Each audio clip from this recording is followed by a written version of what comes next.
What is Western culture?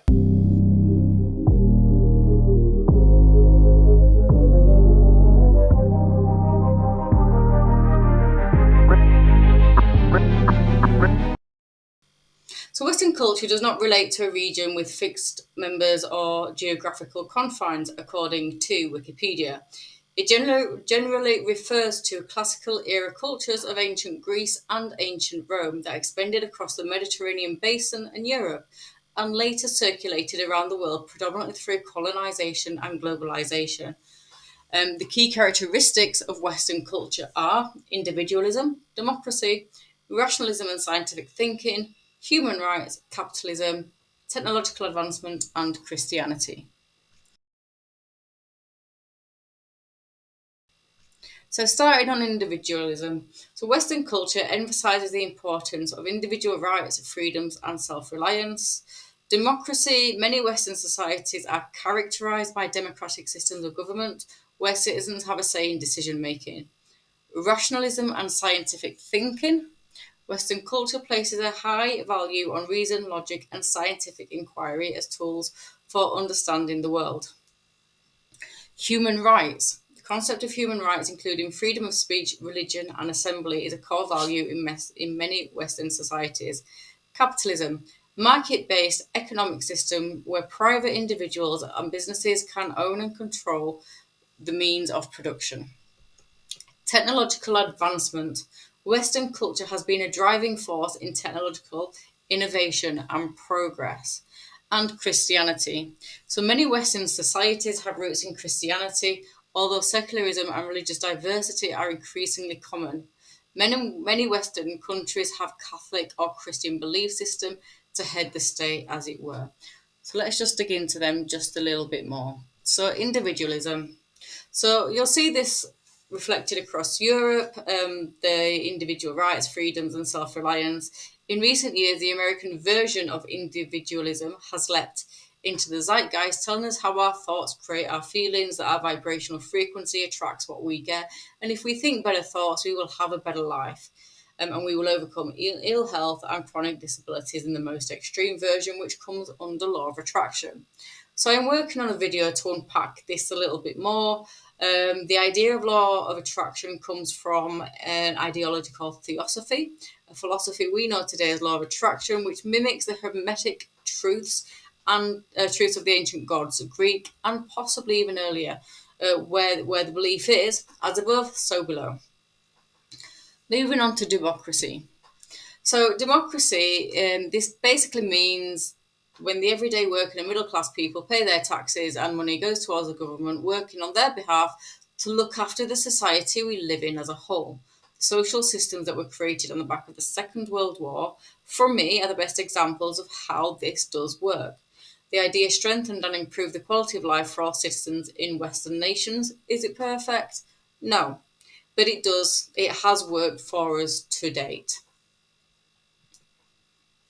So, rationalism and scientific thinking. This is a value that has given us Nobel laureates, sent men to the moon, and has given us technological advancements that we see and have today, i.e., things like your iPhone, your computer, the way that we're connected or disconnected, whichever way you want to view it in the world today. And when this gets diluted and eroded by just belief systems that are based on faith and theosophy and not evidence, we create issues. And for me, this is a talking point.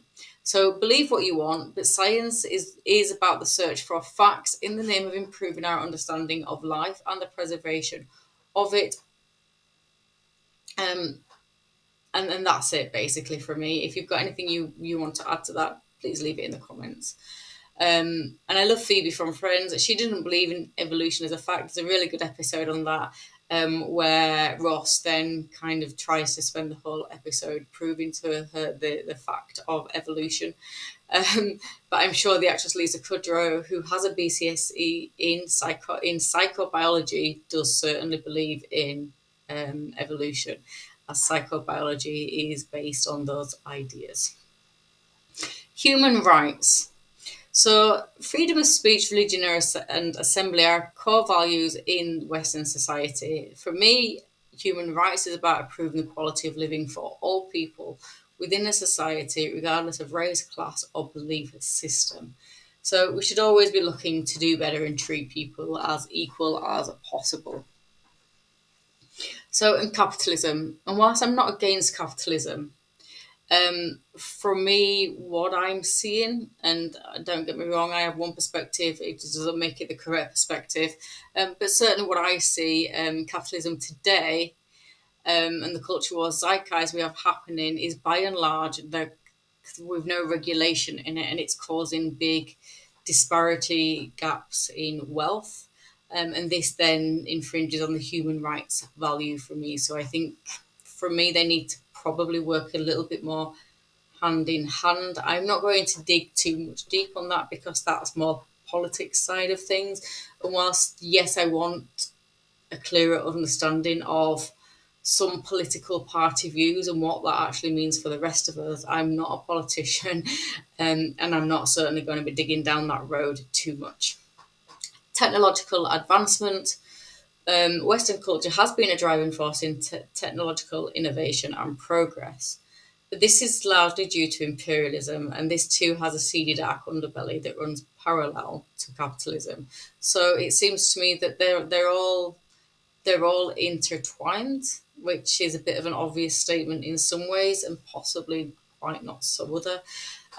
But places like China and Japan, who aren't part of the imperialist nation, do do well in technological advancements as well. But they do it under the idea of communism, which is a whole different subject. So I'll leave that there. So, and Christianity. So, many Western countries have a Catholic or Christian belief system to head the state, as it were. Here in the UK, it's Christianity. The monarch answers to God. I was raised a Catholic. I'm now an atheist agnostic, and this simply means that for me, it simply means that my values are about treating each other with respect and justified actions. And that comes more under the moniker of Christianity for me than it does Roman Catholicism. However, I'm not against everyday people being Catholics. These are belief systems that you have a right to believe in what you want. I just don't think you should be using belief systems to take control or stamp on somebody else's idea of what life should be like necessarily. So it is about underpinning civil society. I don't need to believe in God to know how to treat someone, but I do think belief should be deeper than that. And if it's genuine belief and not a simple policy to hide behind, and my belief, if I wanted to say that I had one, is just to be human about things. I'm blessed with a lot of empathy. It's a pain in the ass at times, but I'm certainly not dulled. I don't have dull senses to people's needs, and I can think about needs outside my own. Um, Not all people can because they're just not wired that way, and that is again a scientific thing to explore, usually by psychologists and psychobiologists, which is interesting. So that is it in a nutshell. So the first couple of values to me in regards to this channel are worth exploring in more detail. So I'm working on a video to unpack the law of attraction and how it's becoming more and more rooted in everyday life across the spectrum of wellness culture. And if you do want to see more of that and kind of follow what I'm doing, don't forget to like, subscribe, and share the video. If we're going to create a little bit of change in the world today to benefit everybody, then the more we talk and share and have conversations, the more likely